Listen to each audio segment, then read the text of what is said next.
గ్రామంలో జరిగాయి. కానీ ఎస్ఐ కానీ కానిస్టేబుల్ కానీ ఎవరు కూడా ఆపగలిగే పరిస్థితి కూడా లేదు. ఆపగలిగిన పరిస్థితి దేవుడెరుగు. అడిషనల్ ఫోర్స్ రాకపోవడం కదా దేవుడెరుగు.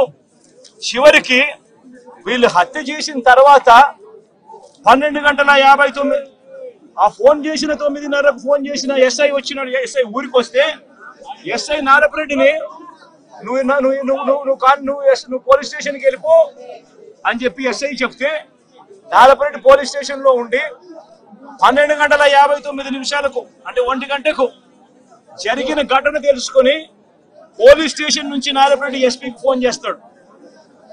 ఎత్తే పరిస్థితి ఉండదు. మనుషులు అక్కడే ఉన్నారు, చంపినారు. వాళ్ళని కనీసం పట్టుకోండి, జరిగింది ఇన్సిడెంట్ నాకు తెలుస్తా ఉంది, నేను ఫోన్ చేస్తా ఉన్నాను. మా ఇంటి దగ్గర సీసీ కెమెరాలు ఉన్నాయి. సీసీ కెమెరాల దగ్గర నుంచి వచ్చిన ఫుటేజ్ నా ఫోన్ లో కూడా లోడ్ అవుతా ఉంది. మీకు కూడా పంపిస్తా ఉన్నాను, కావాలంటే చూసుకోండి, చెయ్యండి. ఎస్ఐలు అక్కడే ఉన్నారు, ఎస్ఐ సమక్షంలోనే ఇవన్నీ జరుగుతా ఉంది అని అంటే అప్పటికి కూడా పట్టుకునే దానికి కూడా కనీసం అదనపు ఫోర్స్ రాదు. చివరికి చంపినోళ్ళు ఊరు దర్జాగా విడిచిపెట్టి వెళ్లే పరిస్థితి. చంపేసి ఎస్ఐ సమక్షంలో, కానిస్టేబుల్ సమక్షంలో, 2 కానిస్టేబుల్ సమక్షంలో చంపేసి ఊరు కూడా విడిచిపెట్టి వెళ్ళిపోతా ఉన్నారు. చంపేసిన వాళ్ళని కనీసం పట్టుకునే నాతుడు లేడు. పోలీసులు పట్టుకునే దానికి కూడా కనీసం పోలీసులు రాల. ఇన్సిడెంట్ జరిగిన తర్వాత 12:59కి ఫోన్ చేశాడు నారపరెడ్డి ఎస్పీకి.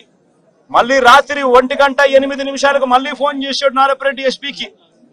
మళ్ళీ 1:08 ఫోన్ చేసి తాము ఎస్పీ ఆఫీస్ కు వస్తున్నామంటూ నారపరెడ్డి నేరుగా జిల్లా ఎస్పీకి ఫోన్ చేశాడు. అయినా పట్టించుకునే పరిస్థితి లేదు. చంపిన వాళ్ళను వెళ్లిపోయేట్టుగా సహకరించిన పోలీసులు ఆ తర్వాత మళ్ళీ 3:18 మళ్ళీ ఎస్పీకి మళ్ళీ నారపరెడ్డి ఫోన్ చేశాడు.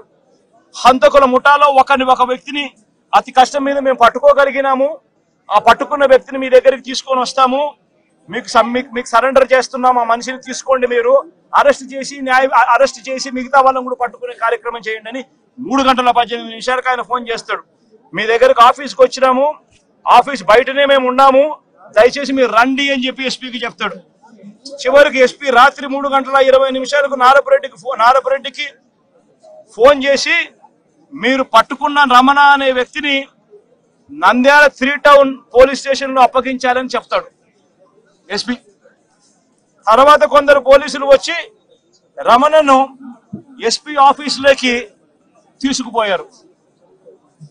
ఇంత దారుణంగా జరుగుతా ఉంది. అంటే నేను అడుగుతా ఉన్నా, కొన్ని సూట్ ప్రశ్నలు నేను కొన్ని అడుగుతా ఉన్నా. నేను ఒకటే అడుగుతా ఉన్నా, ఈ గ్రామంలో ఈ ఘటన జరుగుతా ఉంది అని చెప్పి మీకు ఫోన్లు వచ్చినాయి.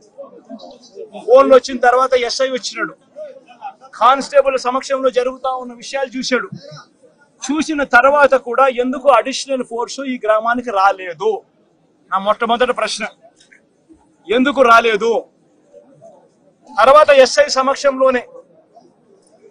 సమక్షంలోనే ఏకంగా మారణకాండ చేస్తూ మనుషులను చంపేసే స్థాయిలోకి చంపేసిన తర్వాత కత్తులతో ఇలా నరికి ఇంకా పలువురిని గాయపరిచిన తర్వాత కూడా ఎందుకు వాళ్ళందరూ కూడా ఈ కార్యక్రమం చేసి మళ్ళీ గ్రామం వెళ్ళిపోయేదాకా వాళ్ళని ఎవరు ఎందుకు పట్టుకునే కార్యక్రమం చేసేదానికోసం కూడా ఎందుకు పోలీసులు రాలేదు?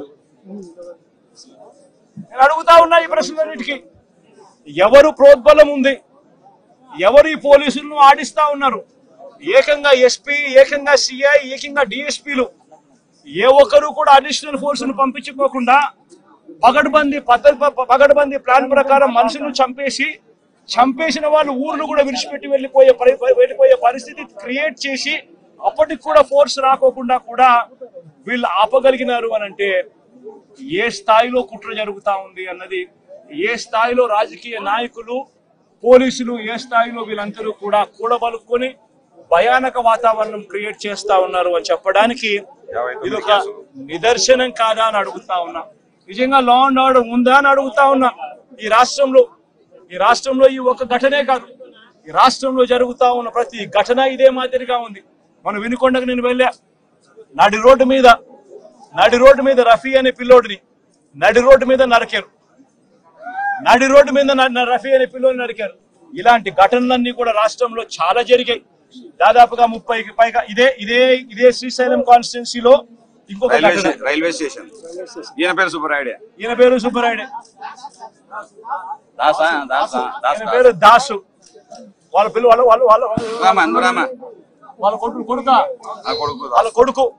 వాళ్ళ కొడుకు నా దగ్గరికి వచ్చి, అన్న మా ఇదే కాన్స్టిట్యున్సీ నాది, మా నాన్న దాసు, మా నాన్నను కూడా జూన్ 26వ తారీఖున పట్టపగులు 12 గంటలకు ఇదే మాదిరిగానే చంపారని చెప్పి దాసు ఇదే కాన్స్టిట్యున్సీ మాదిరిగా ఫోటోలు చూపిస్తా ఉన్నాడు. ఎస్ఐ కూడా చెప్పాడు. ఇక్కడ ఆశ్చర్యం ఏమిటంటే ఇన్సిడెంట్ జరగనిస్తారు, చంపేస్తారు, భయానక వాతావరణం క్రియేట్ చేస్తారు. ఆ తర్వాత తప్పనిసరి పరిస్థితిలో కేసు పెట్టాల్సిన పరిస్థితి వచ్చినప్పుడు ఆ కేసును ఆ చిన్న ముద్దాయిల దగ్గర, చిన్న మనుషుల దగ్గరనే ఆ కేసు ఆపేస్తా ఉన్నారు. ఆ కేసును అక్కడ ఆపితే ఇటువంటి ఘటనలు ఆగిపోతాయా? చేపించిన వాళ్ళు ఎవరు, చేయించిన వాళ్ళు ఎవరు? ఆ ఎమ్మెల్యేల పేర్లు ఎందుకు రావడం లేదు కేసుల్లోకి? ఎందుకు వాళ్ళను కూడా ముద్దాయిలుగా ఎందుకు చేర్చడం లేదు? ఎప్పుడైతే వాళ్ళను కూడా చేర్చడం మొదలు పెడతామో, ఎప్పుడైతే చేసిన తప్పుకు, ఎందుకు ఇదే ఘటన సుబ్బరాయుడిని చంపినారు. నేను అడుగుతా ఉన్నా, సుబ్బరాయుడిని చంపిన వాళ్ళు అదే శ్రీనివాస్ అనే వ్యక్తి, వీళ్ళు వాళ్ళ కాల్ రికార్డ్స్ చూస్తే వాళ్ళు బుడ్డా రాజశేఖర రెడ్డికి ఫోన్ చేసిండరా? వాళ్ళ ఆ తర్వాత చేసిన వాళ్ళకు ఫోన్ చేసిండరా? ఆ కాల్ రికార్డ్స్ చూస్తే సరిపోదా? తెలీదా? వాళ్ళు మర్డర్ జరగకముందు, మర్డర్ జరిగిన తర్వాత ఎవరికి ఫోన్ చేశారని చెప్పి వాళ్ళని చూసుకొని అది తీసుకొని వచ్చి వాళ్ళ బొక్కలు పెట్టలేరా? ఎందుకు పెట్టలేకపోతా ఉన్నారు? ఎందుకు ఆ కేసును వాళ్ళ దాకా పోనీకోకుండా ఆపుతున్నారు? ఇదే విషయం వినుకొండలో కూడా జరిగింది. ఇదే విషయం ప్రతి చోట కూడా ఇదే మాదిరిగానే జరుగుతా ఉంది. రాష్ట్రంలో పూర్తిగా లా అండ్ ఆర్డర్ క్షీణించిపోయిన పరిస్థితి. నేను ఒకటే చెప్తా ఉన్నా, జరిగిన ఈ ఘటన ఖచ్చితంగా హైకోర్టులో గట్టిగా దీనికి సంబంధించి హైకోర్టు అవసరమైతే సుప్రీంకోర్టు దాకా కూడా తీసుకొని పోయే కార్యక్రమం చేస్తాం. ఈ గ్రామంలో వీళ్ళందరికీ రక్షణ ఏజెంట్లుగా కూర్చున్న వీళ్ళందరికీ కూడా రక్షణ లేదు అని భయపడే పరిస్థితి నుంచి రక్షణ ఖచ్చితంగా పోలీసులు కల్పించాలి అని చెప్పి కోర్టుల ద్వారా ఉత్తర్వులు తీసుకొని వచ్చి ఖచ్చితంగా ఈ గ్రామంలో పికెట్ ఏర్పాటు అయ్యేట్టుగా ఖచ్చితంగా చేసి ఖచ్చితంగా వీళ్ళని కాపాడుకునే కార్యక్రమం ఖచ్చితంగా జరగాలి. అప్పుడే డెమోక్రసీ అన్నది ఈ రాష్ట్రంలో బతికే ఉంది అన్నది కొద్దో గొప్ప కనీసం ఎవరికైనా కూడా అర్థమయ్యే పరిస్థితి అన్నా కనీసం ఉంటుంది. ఇదొకటే కాకుండా హత్య చేసిన వాళ్ళను మాత్రమే కాదు, హత్య చేయించిన వాళ్ళను కూడా ఖచ్చితంగా కేసులు పెట్టాలి. ఖచ్చితంగా వాళ్ళను కూడా ముద్దాయిలుగా చేరుస్తూ ఖచ్చితంగా వాళ్ళను కూడా జైల్లో పెట్టించే కార్యక్రమం జరగాలి. ఇది ఖచ్చితంగా డిమాండ్ చేస్తా ఉన్నాం. ఈ మాదిరిగా ఖచ్చితంగా ఇవన్నీ చేస్తేనే రాష్ట్రంలో ఈ అరాచకాలు ఆగిపోతాయి. లేదనేటట్టుగా అయితే ఇదే ఎమ్మెల్యే, స్థానిక ఎమ్మెల్యే ఇదే బుడ్డా రాజశేఖర రెడ్డి, తాను ఆ వీడియో క్లిప్పింగ్ ఇదే తాను ఆత్మకూరులో విజయోత్సవ సభ అని చెప్పి మీటింగ్ పెట్టి ఇదే బుడ్డా రాజశేఖర రెడ్డి అనే వ్యక్తి, ఇదే స్థానిక ఎమ్మెల్యే మాట్లాడిన మాటలు ఒకసారి ప్రతి మీడియా ఛానల్ కు నేను చెప్తా ఉన్నా, ఆ టెలికాస్ట్ చేయండి. మీ వీడియో ఛానల్, మీ టీవీ ఛానళ్లలో, మీ యూట్యూబ్ ఛానళ్లలో ఖచ్చితంగా ఇది టెలికాస్ట్ కూడా చేయండి. ఆత్మకూరులో విజయోత్సవ సభ పెట్టి ఒక ఎమ్మెల్యే మాట్లాడిన మాటలు, ఇదే స్థానిక ఎమ్మెల్యే మాట్లాడిన మాటలు, తాను మాట్లాడుతూ తాను అన్న మాటలు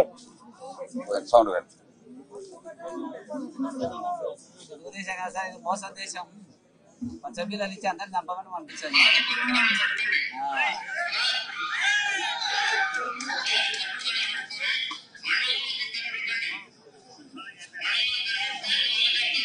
పట్టుటల ఫ్యాక్టరీ పెడతాడంట, దాన్ని ఎవరన్నా కొట్టండి చంపండినే ఉండ పబ్లిక్ మీటింగ్ లో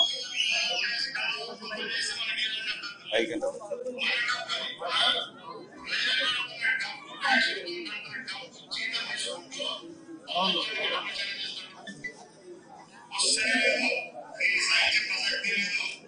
మండలానికి ఇద్దరిని చంపాలంట. మండలానికి